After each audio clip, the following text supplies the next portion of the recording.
Hello, everyone. Hope you're doing very well. Thank you for joining us today at Converge. My name is Joaquín. I'm a managing director at the Healthcare and Life Sciences AI Studio. And today I am more than happy and thrilled to introduce you to Lucas Guimarães from the Organon team to discuss together an innovation use case that we are both working on since the year before. Lucas, would you like to introduce yourself and tell us a little bit about Organon? Perfect, Joaquin. Thank you for the invitation. It's a pleasure to be here. It was a pleasure to work with you guys along this 2-3 years. I think that we've been working together. My name is Lucas. I'm responsible for digital and customer engagement, both for Lamex and Brazil. And it's going to be a pleasure to share a little bit more about the Orbit project that we run here for Latin America. Thank you so much, Lucas. And let's start with this discussion. How is it that you are seeing the pharma engagement model, and what were you seeking when you started to think about a new project? Perfect, Joaquin. I think the traditional pharma model is still effective, right? But it's still very manual and dependent on a lot of resources, right? So this creates a challenge for us that is really hard to innovate at scale when we talk about established brands, right? So what ends up happening is that these brands often get left behind. And this is also not a business problem, but a missed opportunity, not only for us, but for the entire healthcare ecosystem, right? So usually companies are focusing more in new innovation. And when we talk about established brands, somehow these brands get a little bit left behind, right? So the problem here, it's an opportunity that we miss for the whole healthcare system. I totally agree, Lucas, and it's very interesting to build on your point. I think you're spot on. We have been working together with the MIT Technology Review, actually, and with contributions from Salesforce and from Johnson & Johnson as well to build a new report that was grounded on a survey with more than 250 pharma professionals that told us that many of them, more than 70% of them, are already piloting the use of innovative technologies like agentic artificial intelligence, but only 7% of them are actually running in full production. So there is this very big execution gap that you were mentioning before, where there is an opportunity to do more with technology, to do more with AI, of course, in a compliant way, but to take advantage and innovate in the specific use cases that you were mentioning. So how is it that you bridge the gap and you start discussing how to be part of that 7%, lucky 7% that reaches production? Yeah, exactly, Joaquin. I think that's why we created Orbit, right? So our vision was to be in that 7% that you mentioned and try to bridge this gap. And this, I think it's key that it's not just an efficiency game, right? For us, AI was the enabler to disrupt those spaces left behind, as we mentioned, to try to create entirely new use cases as we have for established brands management into a new engine for innovation that was just created for established brands. So I think it would be interesting to give our audience, Lucas, a little bit on what we discussed as you said a couple of years ago, into how to disrupt this engagement model, especially once again for where it makes sense, like established brands. I think we started this discussion grounding it in the fact that we saw that the pharma model evolved in a way where at the beginning, or maybe a few years ago, marketing, sales, IT were areas that were a little bit disconnected between them. And then we saw the industry starting to join units like marketing and sales under business unit to make a coherent business strategy.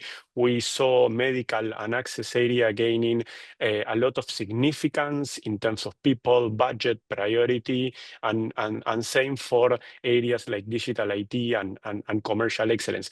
But once again, probably established brands are brands that do not get that focus of all these areas because of conflicting priorities. So we discussed how we could do that, and we came up with this concept of digital business unit, right, or DBU, where with a lot of technology, especially with latest innovations in agentic artificial intelligence, we could have AI and experts working together along with other platforms and along with all available databases to really transform how those brands that are left behind still can be promoted in an effective and compliant way. So this is how this concept was built, around bringing in all the power from all those areas that we have seen to do these kind of 5 steps that we decided, right? So we work on everything in relations to data and insights. We do the market research, we do trend analysis, we do data mapping together with Organon under the digital business unit. We work also on everything in regards to planning, like what is the strategy that is required? What is the tactical planning? Like, are we going to promote to our customers through websites, through social ads, or whatever the channel? But it's important to do that planning. To create, of course, the content and services linked and required for this promotion, and later on, of course, execute once again in a compliant and approved way, but execute in the market and later on do this flow of optimization. And probably the important thing to mention here, and is I think what is allowing us to do all these things inside this project is the implementation of AI, right? And we are using not only the technology from Organon to comply with this purpose, but also bringing in our proprietary technology, Globant Enterprise AI, that is a full suite that allows us to create the agents and the workflows and the right enterprise compliant connection for them to work. Just to add a quick point here, Joaquín. I think when we talk about established brands, we talk, at least here in Organon, but I think most of the pharma companies too, talk about a really broad portfolio, right? So if it weren't for AI, we wouldn't be able to launch so many campaigns for so many different specialties and product portfolios, right? So AI was fundamental here to make it scale for all the different specialties that we need to reach. Totally agree, Lucas, and thank you for that point of view. So if you agree, what I will do now is show our audience assuming into this agentic workflow, taking these last points from Lucas to do a deep dive on AI, just from an illustrative point of view, because this can even get more complex if we go to a specific detail or use case. But you can see on the screen the different agents that we use across the marketing and medical flow or value chain. We start everything with research. We need the right insights before we create any content or any piece for the relevant healthcare professionals. And for doing that, we have agents for doing the scientific research, to do the validation of the references, even to do segmentation and targeting. That is also happening at the AI layer now, and that is groundbreaking for an industry that has really struggled with segmentation and targeting for long. If we move to the next step, we are using agents to create those core assets. If we talk about visual aids, if we talk about leave behinds, emails, everything is also done in connection between our AI agents, experts, and platforms. and we do have a medical writer there, agent working. We do also traffic assets for social networks like Facebook, like Instagram, of course, in a compliant and unbranded way. And we have those traffic assets, generators, and agents working in the compliant unbranded space. Later on, to do the review, of course, everything in terms of making pass the bar of compliance, because of course Organon is very strict on what type of content can be created, what type of references can be used, and our SOPs validator agents are the ones behind checking all of that and later on submitting into Viva Promomats the materials. We do, after the text, we need to do a nice visual design. And we are also seeing groundbreaking advances here in using AI agents to directly edit in Figma, a tool for visual design, all the materials. So we are not just creating relevant and compliant text. We are directly editing in the compliant tools for visual design, the material in real time. And finally, of course, we do, after we have the multimodal material in text, in visual design, in images, we do the final proofreading with a specific proofreading agent. Once again, running with Globant Enterprise AI that is allowing us to create these agents, to connect them in workflows in a relevant way, and to scale for more use cases. I wanted to also spend a couple of minutes deep diving into a few of these agents that you will be able to see in the screen in more detail to review how they work, right? Just as a high-level overview. And let's start with the scientific researcher. We know that research in pharma is a big pain. There are a lot of sources. Many of them are not compliant because there are clinical trials that do not pass the bar because of the patient size, because of the different comments or analysis that they do. And therefore, we need to invest a lot of time researching. With the scientific researcher agent, we are tackling that, looking into many, many sources, approved sources, of course, by Organon, and submitting novel publications for our team to review in record time so that we can later on create relevant content. So that's what the scientific researchers does, not only looking into the latest groundbreaking publications, but doing that in a credible and compliant way. Next is our medical writer agent. As I was saying, we have now gathered, and we are all the time in real time gathering insights, medical insights, promotional insights as well. So we need an agent to build that article skeleton by working together with our medical experts. We still need, of course, our medical experts to be a co-part of this process. So what the medical writer agent does is interview the medical expert, use the sources from the scientific research agent to create relevant content. Later on, it anchors that content into the relevant sources, the references, always creating content. You know that references are a big pain point because we need to reference every claim that we do. The agent works on that. And of course, it works in a transparent and compliant way so that the material is born compliant. After the medical writer agent, we move into the traffic asset creator. As I was saying, we work with a lot of channels, approved channels, of course, but a lot of them, and we also struggle a lot so that those channels and the content remain as omni-channel as possible and coherent as possible, right?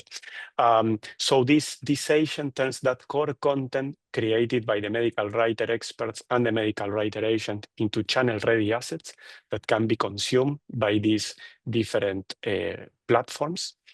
And it can generate both branded and unbranded, depending on the channel that we are pursuing and depending, of course, on the audience that we are targeting. It's an engine of channel adaptation as a summary. Next is our segmentation agent, and this agent is all about integration and speed, because it's interesting that this agent is directly integrated with the email platform that we use, Salesforce Marketing Cloud. So the agent takes the feedback from our experts in marketing and in medical to build audiences, to build clusters that we are going to target. And based on the content that is linked to the different audiences and segments, the segmentation agents creates the journeys directly into Marketing Cloud. So those journeys are later on activated, and relevant targeted HCPs receive the content that they deserve through the channel they want and at the right time. This thing of doing the right channel, right content, right time, right person has been always a big struggle.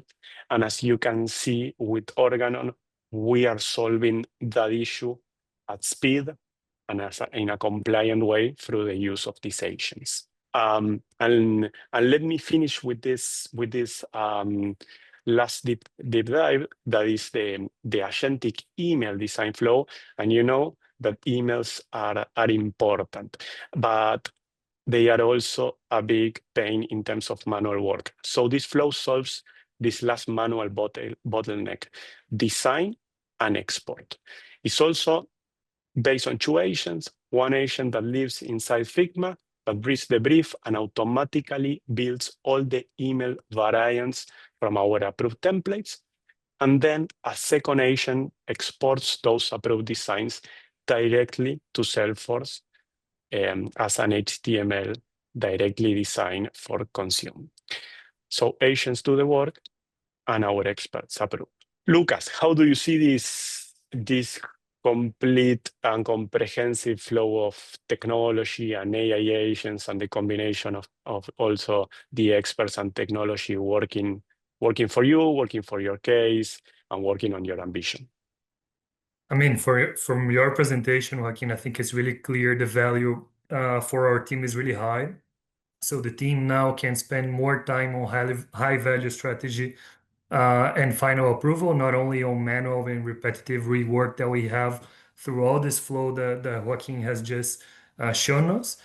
So it's much a more consistent process that we have, right? So the first benefit that I see here for us as a company is to have a more consistent model, a structure, a repeatable approach to how we engage with our HCPs.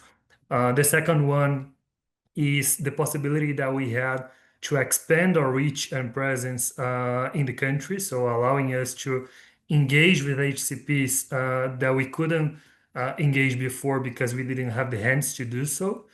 And finally, we're seeing a positive business momentum with early signs of healthier trends in our key therapies, right? So I think the project has really brought a huge value for us as a company.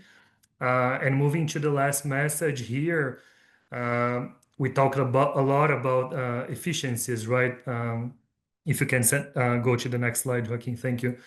But I think the most important message that we wanted to leave you with today is that the real power of AI and technology is not only about making us faster and more efficient, but also to allow us disrupt spaces that were left behind, right? So the established brand case, it's really about that. So with the innovation and AI engine that we've built here with Globant, we were able to think really differently and disrupt in this market to assure that we could cover the whole market for established brands. So this is the real disruption, is when we think about entirely new use cases as we did here at Organon. And I'm thankful for having such a good project, really efficient, with flawless execution from the Globant team. So I appreciate that, and thank you very much for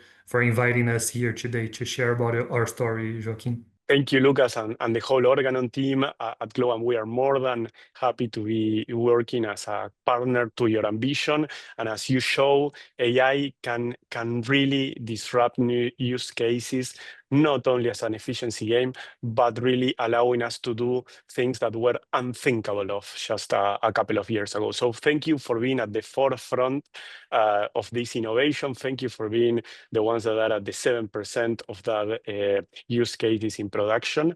And we hope to continue discussing this path together with you. And thank you to our audience. Bye-bye. Thank you.